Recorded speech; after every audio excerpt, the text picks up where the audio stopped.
Hello, and welcome to a Pokemon XD Gale of Darkness video where today we will be completing the game with just a Tropius. And this is another one of those Pokemon that I feel like has a pretty cool design, but just kind of gets forgotten about. And that could be for a number of reasons, but maybe it's because of its stats and move pool. It has 99 HP, 68 attack, 83 defense, 72 special attack, 87 special defense, and 51 speed, and gets access to mostly normal flying and grass type moves, as well as the amazing move Earthquake, which will come in very handy throughout the last area of the game. But also, look over at the stats. It's only got 68 attack and 72 special attack. It's fairly bulky, but it's not that bulky, it's not that fast either, and it doesn't hit that hard, so even with stab on its good flying and grass type moves, I suspect many opponents are just going to survive and keep attacking. And on top of all that, it also has a nasty 4x weakness to ice, which doesn't come up that often, but there are a few key threats throughout the game that could definitely cause some issue for Tropius. But with that, let's go ahead and get right into it. Our Tropius in particular has a naive nature, raising its speed but lowering its special defense. That definitely doesn't help the ice weakness, however having that extra bit of speed might come in handy throughout the game to outspeed some threats that it otherwise wouldn't be able to. As well as it has the Chlorophyll ability, which doubles its speed in sunlight, and that won't really come into play too much against bosses, but there are a few random trainers that like to set up the sunshine, and according to Bulbapedia, it gets Gust, Leer, and Growth by level 10. Gust is pretty good, it's a solid stab move, and Growth raises my special attack, which will come in handy now that I have Razor Leaf at level 11. And I got through the early game fairly quickly, and I go into this battle. Now if Abra had decided to use Ice Punch, there's a solid chance I could have lost, however it goes for Thunder Punch into the Teddiursa, so now they can't really do anything to me to take me down, so I go for a Gust to nearly take down the Shroomish in a single hit. Water Guns really aren't doing that much. Another Gust to take it down, and then all that's left is the Horsey, which can't really do any damage to me, so I should be able to take it down with a single Razor Leaf and beat him. Moving on to the Cypher base, I run into the Power Rangers, and I choose to fight Green because I have a solid flying type move that'll do super effective damage. Now on to the rambling section of this video. If you are liking this video so far, consider liking, and make sure you put down Pokemon suggestions down below. And I want to talk about the question I posed last week, which was, should I start actually interacting with you guys down in the comments? And I think I'm actually going to try a little bit more to do that, and actually form a bit of a community, because I really do enjoy this game. The other mainline series have their communities, and this game kinda, I feel, gets thrown to the wayside a bit, but I really do like this game. The janky animations, the personality in a lot of the Pokemon movement that you just don't see from the newer games. But most of all, I just kinda want to get people excited about this game again, because it's more of a novelty nowadays, if anything. Sorry for the long, extended, passionate speech. At level 17, we get the move Stomp, and we move on to the first boss of the game, which is Lavrina. She leads with a Love Disc and a Beautifly. I go for Gust to take down the Beautifly in a single hit. Out comes Roselia, and as long as I can take it down in a single hit as well, it shouldn't be a threat. And I do just that, and then out comes Delcatty, her last Pokemon, and her Shadow Pokemon. I go for Razor Leaf because it's a spread move that'll do super effective damage to the Love Disc, and while not a one-shot on it, it'll be a two-shot, and after it's down, it'll do more damage against a single target, and after just a couple more Razor Leafs, it should go down. And coming into this challenge, I really thought that the Grass Flying type was going to hold it back, but it's doing really well against Lavrina, so as long as it keeps this momentum, it should do really well. Moving on, we run into the obligatory Mirror B. How you doing, Mirror B? Good to see you again. Okay, anyway, I gotta go. And at level 31, Tropius learns Magical Leaf, and at the time I wasn't sure exactly how Magical Leaf worked. I wasn't sure if it was a spread move like Razor Leaf, or what, so I decided to get rid of Razor Leaf, which might have been the wrong choice because it's a solid spread move that has a high crit chance, but now I never miss with my grass type moves, so That'll also come in handy. At the Railgun Tower, I pick up my 2 favorite TMs, Hidden Power and Protect, but I'm not going to teach either just yet. And over at the Move Tier Lady, I'm going to teach Body Slam, and go into the battle against Snaddle. And I go for Magical Leaf into Quagsire, which is a one-shot, as you would expect, because it is 4 times weak to it. Lantern uses Shockwave, gets a crit, but really doesn't do any damage to me. And Magical Leaf isn't enough to take down the Lunatone in a single hit. It sets up Shadow Sky, so now I'll be taking constant damage from Fruity Pebbles. I go for another Magical Leaf to finish it off, and then out comes Cast Form. Another Shockwave, still not doing that much damage. Fruity Pebbles rain down. And I'm actually not able to take down the Cast Form in a single hit. It hits me with a Icy Wind, and I go down. And it's pretty clear to me that I'm just not high enough level to actually take him down yet, because I simply don't do enough to one-shot the Lunatone, or do enough damage to take down the Cast Form. So I do a bit of mount battle training, which will actually come to help us later, but we'll get to that. Anyway, we go back into the battle with Snaddle once again at level 41. I take down the Quagsire just as before. Out comes Lunatone. And that Shockwave really isn't going to do any damage. And I'm actually going to use Growth here, because I'm not able to take down the Cast Form even with the extra levels I have. So I use the Lunatone setting up Shadow Sky to chip down the Cast Form in order to make it a range to take it down. So the Fruity Pebbles rain down, damaging Cast Form and myself just a bit. I go for Magical Leaf and take it down in a single hit. And then all that's left is Matang. Now Matang actually walls me completely. None of my moves can do even neutral damage to it, so it is going to be a bit of a slow battle at the end here. Luckily the Fruity Pebbles do speed it up just a little bit, and it's not really doing much damage to me either. So I go for Magical Leaf because I have the extra special attack. And it gets a crit, taking me fairly low, but luckily it's a 2-shot with Magical Leaf, so I take it down, and beat Snaddle on the 3rd attempt. And I haven't shown the Mecha Groudon fight in ages, but Chobin actually has a Tropius, so I need to show it off and take it down. So goodbye Tropius. And actually in the Snaddle base I found another one I forgot about, so goodbye. And at level 47, I learned the move Synthesis, which I'm going to teach over Growth. Even though I think it'd be useful for the next fight, Synthesis is just way better. So I go into the fight against Gonzap, who leads with an Electrode and a Nuzleaf, and the Nuzleaf's going to use Fake Out on the first turn. Electrode is luckily going for Sonic Boom and not Spark, so I don't need to worry about being paralyzed. Unfortunately, it isn't a one-shot even with Magical Leaf. So I have to hit it one more time and take it down, and then out comes Vileplume, which I don't suspect will be a one-shot with Gust, so it might take a couple. So I go for Gust, and yeah, it's not quite a one-shot. It actually puts me to sleep, which is kind of annoying, but luckily sleep isn't too bad in this game because you can just call on that turn to wake him up. Sweet Scent, so didn't really do any damage to me, and it goes down. Out comes Whiscash, which isn't a threat at all because Magical Leaf should one-shot it. And then out comes his final Pokemon, which is Skarmory. Once again, another Pokemon I can't really take down in a single hit. And I go for Magical Leaf and it does pitiful damage. To be fair, it is 4 times resisted, so I should just be going for Body Slam and hoping for Paralysis. And the nice thing about Synthesis is I can usually win the War of Attrition, even though my bulk's not amazing. Synthesis heals me up half as long as the weather condition permits it, so I don't really need to worry about losing most of the time unless I get crit. And as you can see here, Nuzleaf has actually switched to Aerial Ace, so I'm going to take it down now because I really don't want it doing extra damage, and unfortunately I got the crit on the Nuzleaf. I would have rather had it here on the Skarmory, but doesn't make a difference. I take down the Skarmory and beat Gonzap on the first attempt. On top of the Pyramid, I teach the move Earthquake, which is going to be very handy for this fight against Gorgon.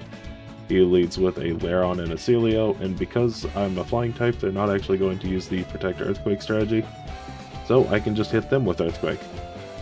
Which I do. Once, twice. Out comes Ursaring. Slowking uses Confusion as long as I don't get confused. 3 times, takes down the Slowking. Isn't enough to take down the Ursaring. Out comes Primeape, which will probably outspeed me. Slash doing a little bit of damage. 4 times. Earthquake. Nearly takes down the Primate, gets a crit on the Ursa Ring. Not necessary, but definitely good to see. Out comes Shadow Hypno. Shadow Storm comes out, doing a bit of damage. I go for Synthesis. Another Shadow Storm, not doing too much damage either. I go for a second Synthesis because I'm going to go down to half health. Both of them come out, but now I'm nearly at full health. I go for... Oh, I ran out of Earthquake PP.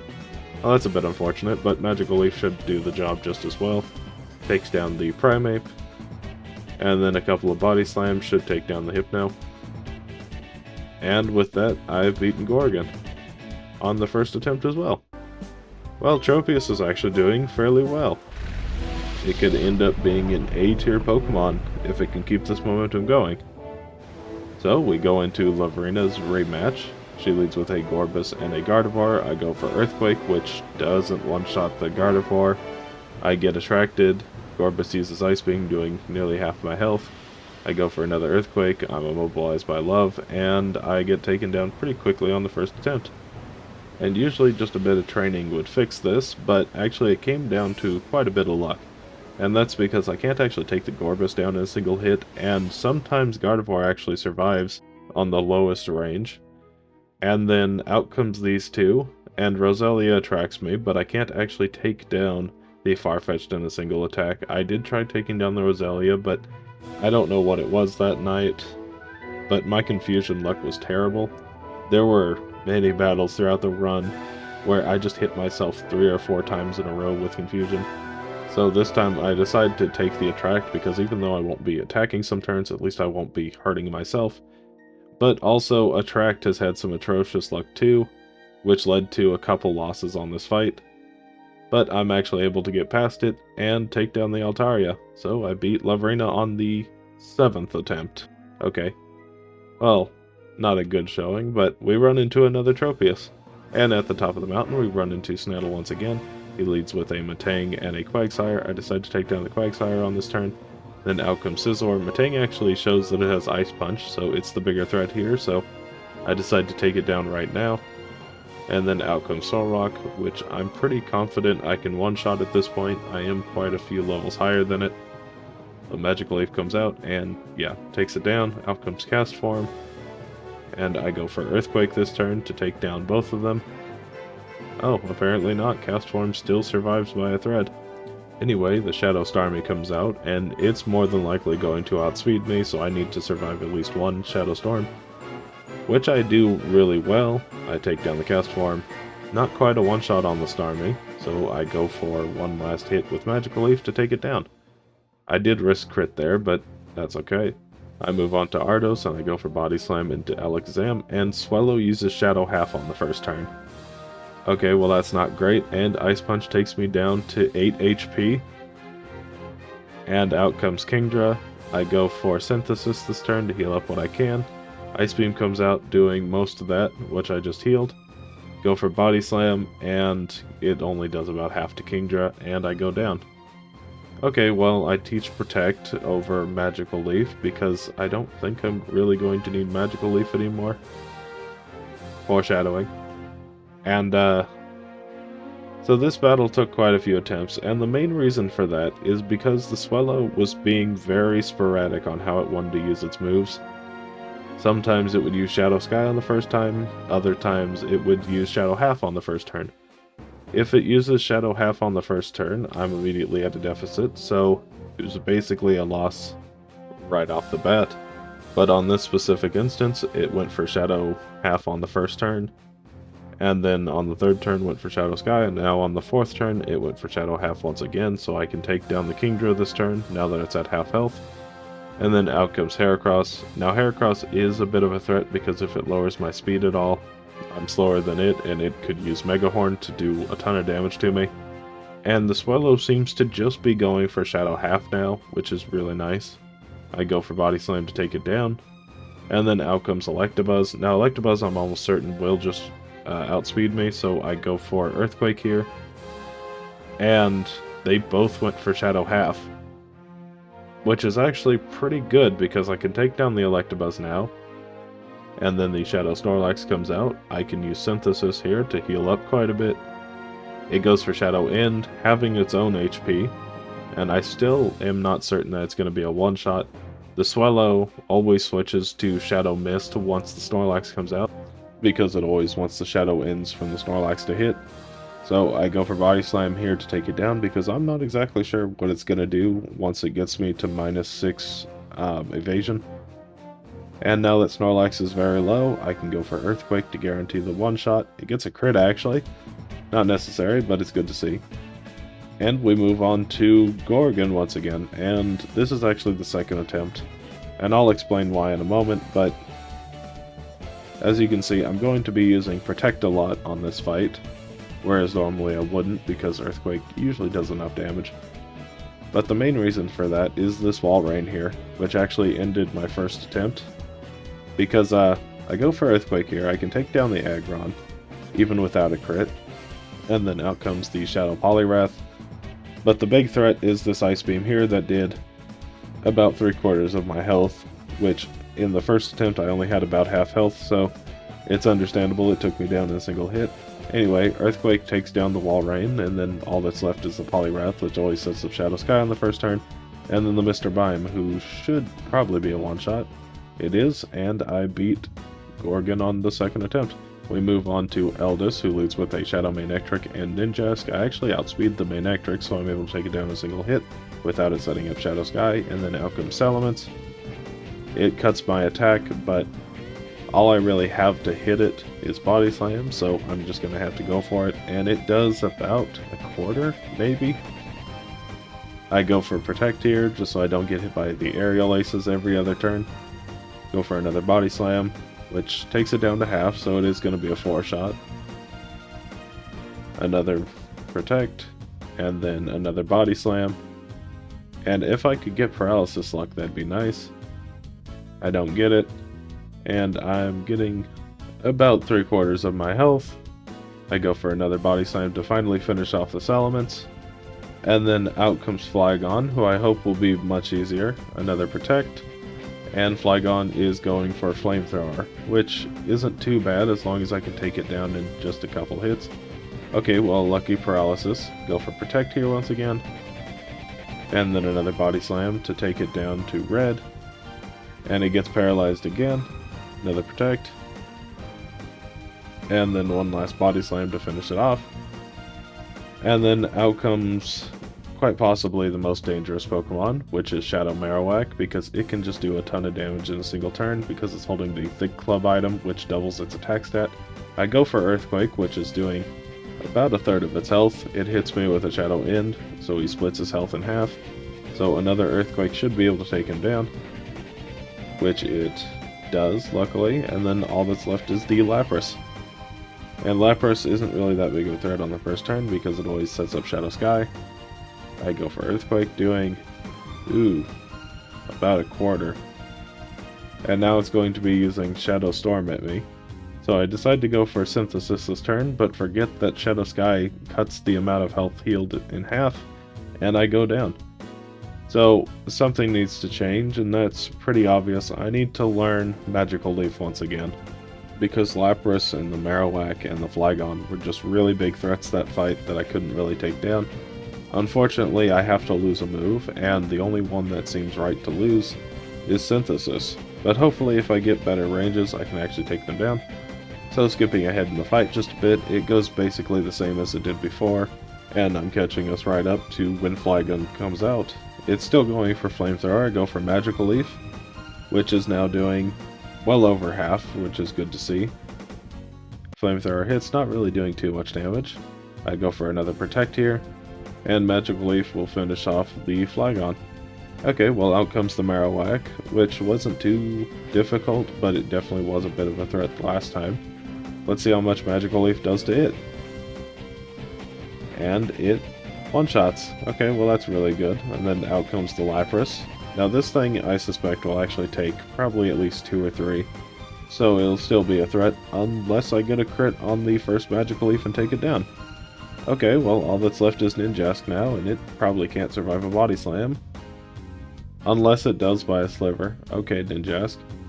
Anyway, one more Body Slam finishes it off. And we beat Eldis. So, moving on to the big box legendary, Shalolugia. and I don't really have anything to hit it too well, so I'm just going for Body Slam here. Which luckily I get the paralysis. I go for another one. It gets paralyzed. I go for Protect Ear. It would have attacked. I go for Body Slam. It gets paralyzed. And I finish it off with a Body Slam. Okay, well I read Lugia like a book. And we go into the final battle. He leads with a Shadow Moltres and Rhydon. And the Shadow Flames actually aren't doing too much damage. And Shadow End looks to be doing about a third. So I can definitely survive these. Another one comes out. Unfortunately, I am slower. I decide to take down the Rhydon on this attempt because I really just need the experience. And seeing as I can't actually two-shot the Moltres, it's the easiest way to get it. But now I go for Body Slam because I can't take down the Executor at all. I get a crit to finish it off, which is nice.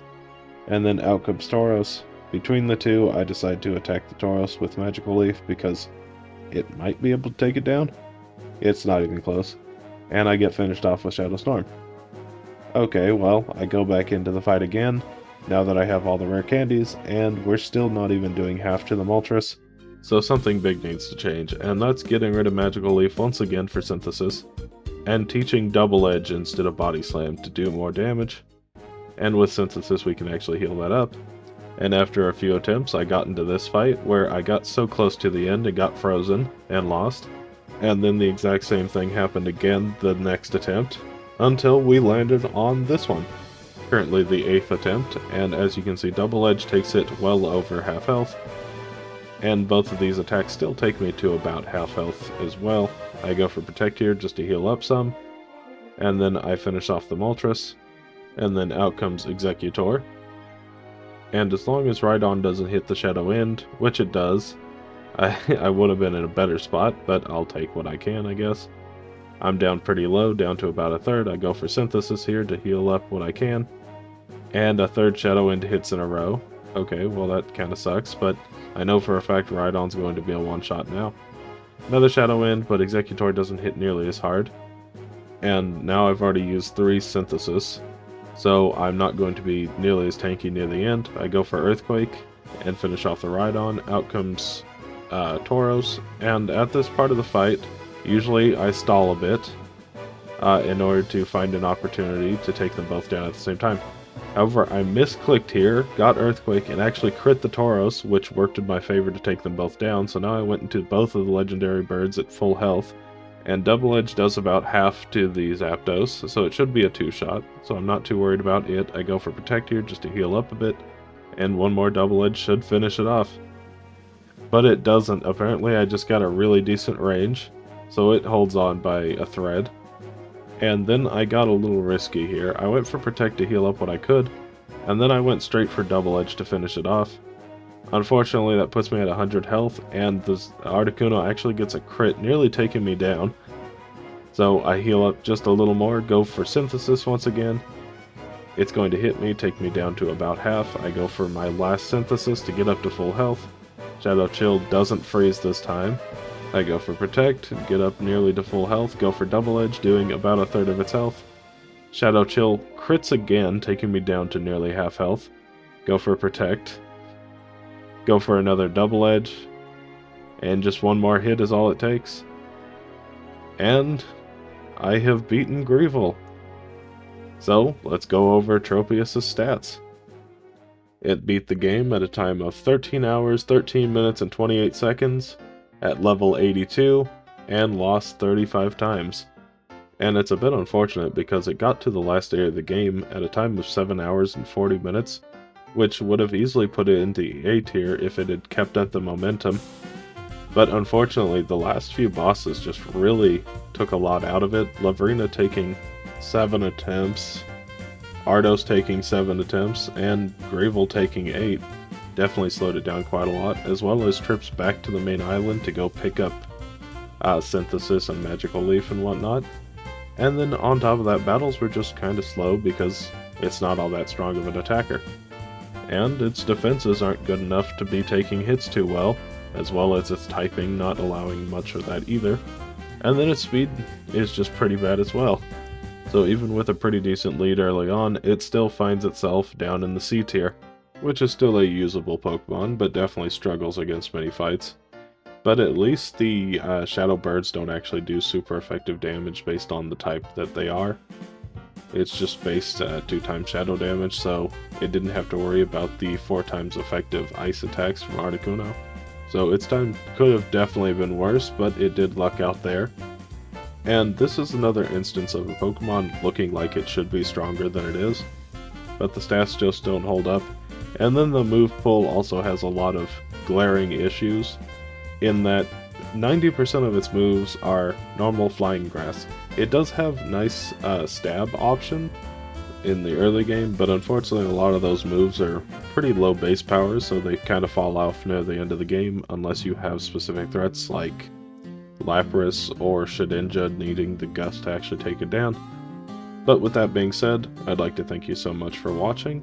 If you did enjoy this video, consider liking and subscribing. If you have any Pokemon suggestions, please put them down below. And I'll do my best to actually respond to comments from here on out. So, yeah, bye.